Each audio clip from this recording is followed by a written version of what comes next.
नमस्कार, आप देख रहे हैं नारद मुनि लाइव और मैं हूं आपके साथ जुबैर कुरैशी। हमारे साथ अभी मौजूद है मध्य प्रदेश के परिवहन आयुक्त मुकेश जैन साहब, जिनसे हम बात करेंगे और जानेंगे कि परिवहन आयुक्त जो है, परिवहन विभाग नई नई योजना बना रहा है। आपने जैसे देखा पिछले एपिसोड में कि ग्रामीण विकास को लेकर, उन्होंने ग्रामीण बस सेवा को लेकर बात की थी। और आज हम बात करेंगे कि निर्भय प्रोजेक्ट के तहत एक ट्रैकिंग सिस्टम लागू किया जा रहा है, जो फीमेल्स खास करके जो महिला यात्री उनके लिए काफ़ी सुविधाजनक होगा। तो जानते हैं सर से कि सर, पहले तो सब आपका बहुत बहुत स्वागत है। बहुत बहुत धन्यवाद जुबैर भाई। सर, ये क्या प्रोजेक्ट है जो आपने बताया कि ट्रैकिंग सिस्टम है, निर्भय प्रोजेक्ट के तहत लाया जा रहा है? ये बड़ी महत्वपूर्ण योजना है और पूरे देश भर में चलाई जा रही है। निर्भया कांड के बाद में गवर्नमेंट ऑफ इंडिया, जो हमारी मिनिस्ट्री है, रोड ट्रांसपोर्ट और हाईवेज मिनिस्ट्री, उन्होंने इस प्रोजेक्ट को लॉन्च किया था। और मुझे बताते ही खुशी हो रही कि मध्य प्रदेश शायद पहला या दूसरा राज्य होगा जो इसको सफलतापूर्वक अपने स्तर पर लॉन्च कर सकेगा। इसके दो हिस्से होते हैं। एक हिस्सा होता है कमांड कंट्रोल सेंटर। मतलब पूरी कॉन्सेप्ट पहले मैं आपको बता दूं। हम ये चाहते हैं कि कोई भी हमारी बहन यदि सार्वजनिक परिवहन में ट्रैवल कर रही है, बस में है, किसी उबर ओला की टैक्सी में है या कहीं भी है, और उसको अपनी यात्रा के दौरान ऐसा लगता है कि मैं असुरक्षित हूँ, किसी भी तरह का भय हो, तो उसके पास एक ऐसा तरीका होना चाहिए जिससे कि वो उन अधिकारियों तक या उस संयंत्र तक, सिस्टम तक पहुंच सके जो उसकी मदद के लिए आगे आ सके। जो ये बेसिक कॉन्सेप्ट है वो कैसे होगा, इसके दो हिस्से हैं।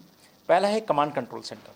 तो हमारे भोपाल स्थित आरटीओ ऑफिस में कमांड कंट्रोल सेंटर बनने जा रहा है और आज हम लोग बात कर रहे हैं 30 मई को, 10 जून तक ये पूरा हो जाएगा, विद इन 10 डेज पूरा हो जाएगा। ये कमांड कंट्रोल सेंटर सिर्फ भोपाल के लिए नहीं है, ये पूरे प्रदेश के लिए। ये एक पहला हिस्सा हुआ। दूसरा हिस्सा बड़ा महत्वपूर्ण है कि प्रदेश में चलने वाली सभी सार्वजनिक परिवहन, यानी कि सारी बसेस मान लीजिए आप, सारी टैक्सियाँ मान लीजिए, और हम कोशिश कर रहे हैं कि टेम्पो और ऑटोज़ को भी इसमें इंक्लूड किया जाए। तो यदि कोई बस में चलती हुई बहन हमारी असुरक्षित महसूस करती है तो उस बस में एक VLT डिवाइस लगी रहेगी, व्हीकल लोकेशन ट्रैकिंग, ठीक है। तो यानी कि यदि, और उसमें एक पैनिक बटन भी रहेगा। तो यदि वो हमारी बहन असुरक्षित महसूस करती है तो पैनिक बटन दबा देगी। उस पैनिक बटन के दबाने से तत्काल मैसेज जाएगा कमांड कंट्रोल सेंटर को। और जो व्हीकल लोकेशन ट्रैकिंग की मैं बात कर रहा हूँ, हर एक व्हीकल में एक VLT डिवाइस लगी रहेगी। उससे हमारा सेंटर ये तत्काल पता लगा सकेगा कि ये बस ये है कहाँ इस समय, इसकी लोकेशन क्या है। और जैसे ही उसकी लोकेशन पता चलती है, इस अलर्ट को संबंधित जो नियरेस्ट पुलिस ऑफिसर होंगे और नियरेस्ट ट्रांसपोर्ट ऑफिसर होंगे उनको तत्काल पहुंचा दिया जाएगा। तो वो अपने सिस्टम से रेक करेंगे, डायल 100 के माध्यम से, या अपनी पुलिस भेजकर या पुलिस की जिप्सी भेजकर, साथ में ट्रांसपोर्ट ऑफिसर। तो बेसिकली अब एक पूरा ऐसा सिस्टम बन जाएगा कि हमारी कोई भी बहन पूरे प्रदेश में कहीं भी किसी भी सार्वजनिक परिवहन में बैठकर असुरक्षित महसूस कर रही है, विद इन मिनट्स उसके पास सहायता पहुँच जाएगी जैसे ही उसने पैनिक बटन दबाया। एक बहुत ही महत्वपूर्ण प्रोजेक्ट है। कमांड कंट्रोल सेंटर हमारा 15 जून 10 जून तो मैंने जो बताया तैयार हो जाएगा।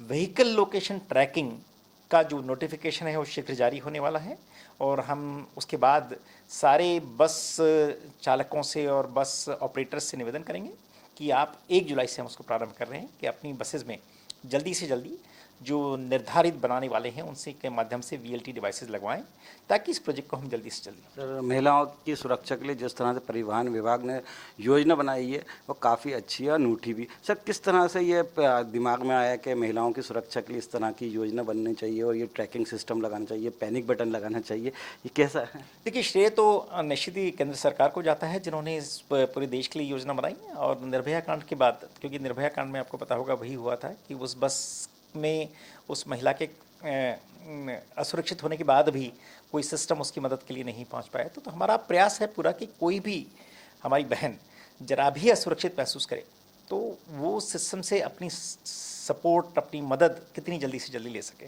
बहुत ही अच्छा, बड़ा वेल डिज़ाइन प्रोजेक्ट है और हमारे साथ उसके एक्सपर्ट्स और कंसल्टेंट्स काम कर रहे हैं जिन्होंने MORTH जो हमारी मिनिस्ट्री है उसके साथ काम किया है।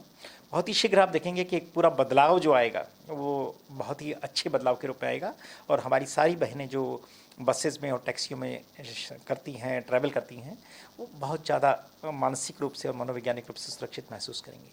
सर जो एक और सवाल जो आ रहा है कि जैसे आपने कहा कि पब्लिक ट्रांसपोर्ट की बसों में ये सुविधा शुरू की जा रही है 1 जुलाई से। अगर हम बात करें बड़ी बसें होती हैं, मिनी बसें होती हैं, ऑटो होते हैं, रिक्शा होते हैं, तो ये बटन कहाँ पर रहेगा, या कि जो ड्राइवर या कंडक्टर के कंट्रोल में रहेगा, या क्योंकि बस तो बहुत बड़ी होती है, तो आप समझ रहे हैं ना। वीएलटी डिवाइस जो होती है जिससे कि हमें बस का लोकेशन पता चले, वो तो कहीं भी हो कोई फ़र्क नहीं पड़ता, उसका एक होना काफ़ी है और उससे उससे उस महिला को काम नहीं है। लेकिन आपका कहना सही है कि पैनिक बटन हम कोशिश करेंगे कि इतने पैनिक बटन रहें और बड़े विजिबली अवेलेबल रहें, उसका लिखा रहे कि कहाँ लिखा हुआ है कि पैनिक बटन कहाँ लगा हुआ है, तो वो बहुत ही विजिबल रहेगा, एक्सेसिबल रहेगा। ऐसा नहीं कि इतनी ऊंचाई पे हो कि कोई पहुंच ही ना सके, बहुत आसानी से विजिबल रहेगा। और न सिर्फ ये, आपने जो एक बात बताई बहुत अच्छी है कि हम अपनी बहनों के पास जाएंगे, कॉलेजेस के माध्यम से, एनजीओस के माध्यम से, विज्ञापनों के माध्यम से, प्रचार प्रसार के माध्यम से, कि हर एक बस में पैनिक बटन लगा कहाँ है, ताकि यदि आपको गलती से, दुर्भाग्य से अगर ऐसी मुसीबत की ज़रूरत पड़े तो आपको पता होना चाहिए कि पैनिक बटन है कहाँ दबाने के लिए। सर बहुत अच्छी योजना है जो आप शुरू कर रहे हैं, खासतौर से महिला यात्रियों के लिए सुरक्षा के लिहाज से। बहुत क्या ये ऐसा संभव भी है क्या, जो प्राइवेट सेक्टर के वाहन हैं, वो जो खुद के निजी वाहन हैं, उनमें भी इस तरह की व्यवस्था की जाए, क्योंकि कई बार देखने का आता है कि इस तरह की घटनाएं निजी वाहनों में भी हो जाती हैं। देखिए, निजी वाहनों को, निजी वाहन का हम मान के चलते हैं कि आदमी अपने और अपने परिवार के लिए प्रयोग करता है, वो किसी पैसेंजर को नहीं बिठाता। तो निजी वाहनों को कभी हम कंपेल नहीं कर पाएंगे कि भैया आपने उसमें लगाइए, भाई क्यों लगाना चाहता हूँ, यदि मैं फील करता हूँ कि मुझे ज़रूरत नहीं है तो नहीं है। तो हमें नहीं लगता कि अभी ज़रूरत है। अपन सार्वजनिक परिवहन में महिला सुरक्षा की बात कर रहे हैं, उतना ही काफ़ी। उसके बाद अगर देखते हैं कि अगर कुछ वॉलंटरली लोग चाहते हैं कि लगाना, ताकि उनको भी कोई इस तरह की परेशानी आए, तो हम देखते हैं दूसरे चरण में, यदि ये पॉसिबल हुआ और कुछ लोगों ने चाहा, इच्छा व्यक्त की कि हम भी उस सिस्टम से जुड़ना चाहते हैं ताकि हमारे साथ कोई असुरक्षा हो तो हम भी उस तक पहुंच सकें, तो वो भी प्रयास जारी रहेगा। ये थे हमारे साथ मध्य प्रदेश के परिवहन आयुक्त मुकेश जैन, जिन्होंने बताया कि आज आने वाली 1 जुलाई से महिलाओं को पब्लिक सेक्टर के जो वाहन है उसमें यात्रा करने के बाद किसी तरह की असुरक्षित जो है असुरक्षा की भावना नहीं होगी, और वो बिना डर के, बिना भय के पब्लिक सेक्टर के वाहनों में यात्रा कर सकते हैं। अगर कोई उनके साथ गलत करता है या उनके साथ प्रताड़ित करता है या परेशान करता है, तो एक ऐसा पैनिक बटन है वो जिसको दबाएंगे और तत्काल पुलिस सहायता उन तक पहुंचेगी और आरोपी जो भी इस तरह की हरकत करेगा उस पर कठोर कार्रवाई की जाएगी। तो आप देख रहे थे नारद मुनि लाइव। आपको ये खबर कैसी लगी हमें ज़रूर कमेंट करके बताएं। दीजिए इजाज़त, नमस्कार, जय हिंद।